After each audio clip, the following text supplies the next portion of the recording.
오늘도 영상을 클릭해 주셔서 감사합니다. 기쁘고 은혜로운 시간이 될 것이라고 확신합니다. 오늘은 사무엘하 15장입니다. 겉으로는 멀쩡해 보이지만 또 둘 사이에 아무런 문제가 없어 보이지만 속으로는 다른 생각을 가지고 있는 경우들이 있죠. 압살롬과 다윗의 화해가 그러했습니다. 14장에서 압살롬은 참으로 오래간만에 자기 아버지 다윗을 만나서 입맞춤을 했죠. 관계가 회복된 것처럼 보였습니다. 하지만 실상은 그렇지 않았습니다. 압살롬의 마음은 이미 다른 것에 의하여 지배당하고 있었죠. 압살롬은 겉으로는 다윗의 환심을 얻었지만 속으로는 음모를 꾸기고 그 음모를 행동으로 실천합니다. 그가 처음으로 한 것은 자기를 위하여 세력을 확장하는 일이었습니다. 사병들을 거느리기 시작을 했죠. 그리고는 다윗을 향한 사람들의 마음을 중간에서 훔치기 시작했습니다. 재판을 위하여 오는 사람들에게 거짓을 말하였고 그들의 마음을 얻기 위하여 과도한 호의를 베풀었고 결국 그들로 하여금 자기를 지지하게 만들었습니다. 이러한 행동은 4년 동안이나 매우 치밀하게 진행이 되었습니다. 결국 때가 되었다고 생각했을까요? 압살롬은 다윗에게 요청하여 헤브론에 가서 거할 것을 허락받습니다. 그리고 그곳에서 드디어 반란을 일으키죠. 생각보다 많은 사람들이 압살롬에게 동조했습니다. 속아서 간 사람들도 있었지만 자신의 정치적인 목적을 달성하기 위하여 압살롬을 선택한 사람들, 즉 다윗에게 등을 돌린 사람도 있었죠. 그 중에 대표적인 사람은 바로 아히도벨이라고 하는 사람이었습니다. 아히도벨은 누가 보아도 다윗의 사람이었습니다. 다윗의 책략가였었으니까요. 그런데 그가 압살롬 편에 서게 된 것입니다. 이것은 다윗에게도 매우 충격적인 사건이었던 것 같습니다. 압살롬이 헤브론에서 반역을 저질렀다는 소리가 다윗에게 들리자 다윗은 매우 당황합니다. 성경은 그가 공포에 휩싸였다는 것을 보여주고 있죠. 얼마나 놀랬든지 다윗은 대응책을 꾸미거나 반란군을 진압하기 위한 어떤 노력보다도 왕궁을 떠나 도망갈 생각부터 먼저 합니다. 두려움은 가끔 실체보다 크게 다가오고 사람들로 하여금 정확한 판단력을 흐리게 만드는 어둠의 힘을 가지고 있는 듯합니다.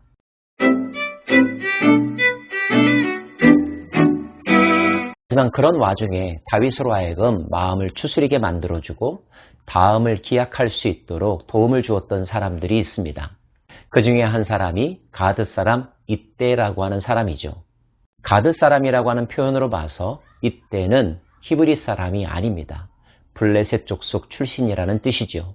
그럼에도 불구하고 이떼는 다윗 편에 섰고 위험을 무릅쓰고 다윗과 끝까지 함께 갈 것을 다짐합니다. 너희 동족에게로 돌아가도 좋다고 말하는 다윗에게 이때가 보여주는 충성심은 모든 사람의 귀감이 됩니다.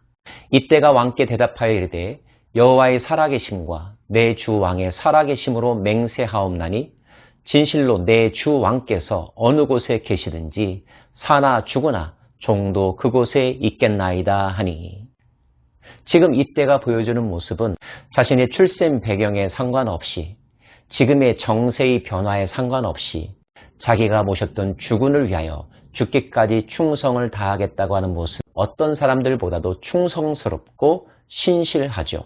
가끔 우리는 성경의 등장인물 가운데서 히브리 민족보다 더 탁월한 충성심과 신앙심과 도덕심을 보여주는 사람들을 만나게 되죠. 나오미의 며느리였던 룻이 그런 사람입니다. 복음서에 나오는 로마군인 백부장이나 복음서를 기록한 누가가 바로 그런 사람들 아니겠습니까? 모든 사람이 다 아들을 따라 자신을 배신한 것이 아니라는 사실을 알게 된 다윗. 힘을 얻었을까요? 점차 다윗은 군주로서의 의연함을 보여주기도 합니다. 그러한 모습은 사독과 아비아달에게 한 말 속에서 드러나죠. 왕이 왕궁을 떠나게 되자 제사장들은 언약궤를 어깨에 메고 왕을 따랐습니다. 그런데 다윗은 그들을 만류하죠. 다시 성내로 돌아가라고 권합니다.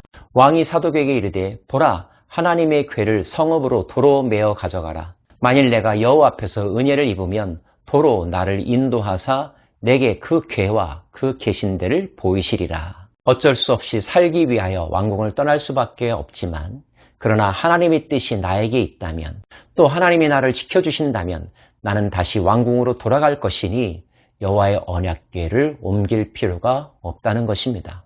다시 돌아올 것에 대한 소망과 확신도 포함되어 있는 표현이지만 자신의 생존을 위해서 언약궤를 이용할 수는 없다는 것이 다윗의 마음이었습니다. 결국 사독과 아비아달은 여호와의 언약궤를 메고 성읍으로 되돌아갑니다. 반역에 의하여 왕궁을 버리고 도망쳐야만 했던 다윗. 게다가 그 반역자가 아들이라는 사실은 다윗의 인생이 얼마나 처량한가를 보여주고 있죠. 다윗이 감람산길로 올라갈 때에 그의 머리를 그가 가리고 맨발로 울며 가고 그와 함께 가는 모든 백성들도 각각 자기의 머리를 가리고 울며 올라가니라. 다윗의 비참함을 그대로 표현하고 있는 듯합니다. 그때 어떤 사람이 아히도벨이 압살롬 편에 섰다는 사실을 알려주었습니다. 믿고 함께 정사를 논의했던 자신의 참모가 자기를 배신하고 아들 편에 섰다는 사실, 그가 겪었을 배신감이 얼마나 컸을까요? 그래서일까요? 어떤 사람이 다윗에게 이르되 압살롬과 함께 모반한 자들 가운데 아히도벨이 있나이다 하니 다윗이 이르되 여호와여 원하옵건대 아히도벨의 모략을 어리석게 하옵소서 하니라. 중요한 것은 그 순간에 다윗이 하나님을 찾았다는 것입니다. 심판도 하나님께 맡겼다는 거죠. 하나님을 찾게 될 때 어떤 일이 일어날까요? 다윗이 하나님을 경배하는 마루턱에 이를 때에 아렉 사람 후세가 옷을 찢고 흙을 머리에 덮어쓰고 다윗을 맞으러 온지라. 후세라고 하는 사람이 등장합니다. 그런데 그가 다윗을 만났을 때가 다윗이 하나님을 경배하는 순간이었다는 사실을 성경은 분명하게 표현하고 있죠. 여기서 우리는 중요한 사실을 깨닫게 됩니다. 하늘이 무너져도 솟아날 구멍이 있다라고 하는 말이 있는데 어떤 때 그 솟아날 구멍이 보일까요? 마음을 닫지 않고 눈을 들어 하나님을 바라볼 때입니다. 하나님을 의지할 때 어두웠던 곳이 밝아지기 시작하고 막막했던 상황 가운데 한 줄기 서광이 비춰지는 것을 느낄 수 있게 되는 것이죠. 다윗은 이 후세를 중용하죠. 앞으로도 펼쳐지겠지만 후세는 다윗이 다시 왕궁으로 돌아오는 데 있어서 매우 중요한 역할을 합니다.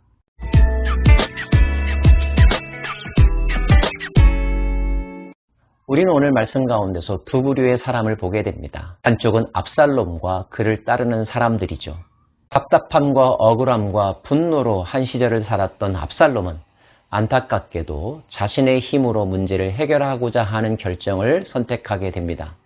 하지 말아야 될 선택을 하게 되는데 그것은 자신 스스로 왕이 되려고 하는 길이었습니다. 그는 끝내 아버지에 대한 서운함을 극복하지 못했고 기다림의 시간을 인내하지도 못했습니다. 그리고 그 주변에는 그런 기회를 이용하여 신분 상승을 꿈꾸는 사람들이 몰려들었죠. 반면 위기 가운데 처했지만 그럼에도 불구하고 하나님의 뜻을 생각하고 정의와 명분을 생각했던 사람들이 있었습니다. 가드 사람 이때가 그러하고 사독과 아비아달이 그러합니다. 뜻밖의 큰 도움이 되는 사람도 있죠. 후세라고 하는 사람입니다. 어떤 식으로든 이 사건은 결말이 날 것이며 역사는 그들의 선택과 행동에 대하여 평가하겠죠. 만약 이와 비슷한 일들이 오늘을 살아가는 우리에게 발생한다면 여러분은 어느 편에 서시겠습니까? 무엇에 따라 선택과 행동을 결정하시겠습니까? 가장 중요한 사실 하나를 나누고 싶습니다. 그것은 하나님이 함께하는 사람이 궁극적으로 승리한다는 것입니다. 하나님의 허락과 도우심이 없다면 아무리 화려하게 출발했다 할지라도 끝은 비참하게 될 것이지만 하나님이 함께 하신다면 순간적으로 위기에 몰리고 끝난 것 같아 보이는 상황 속에서도 다시 역전의 발판이 늘 준비되어 있다는 사실, 이 사실 하나만은 잊지 마시길 바랍니다. 그러므로 가장 중요한 것은 하나님의 뜻이 어디에 있는가? 아니, 내가 하나님의 뜻의 자리에 서 있는가? 이것을 바로 아는 일입니다. 지혜로운 선택의 주인공들이 되시기를 간절히 소망합니다. 기도하겠습니다. 하나님, 드디어 압살롬이 반역을 저질렀습니다. 그를 따르는 사람들이 생겼습니다. 그럼에도 불구하고 여전히 다윗과 함께하는 사람들도 있었습니다. 배신자가 될 것인가, 충신이 될 것인가, 우리는 어떤 것을 선택해야 할런지요. 우리에게 통찰력을 주시고 정직한 마음을 주시고 바른 마음 주시기를 소망합니다. 그리고 하나님의 뜻에 순종하기를 주저하지 않는 저희들 되게 하여 주옵소서. 예수님 이름으로 기도합니다. 아멘.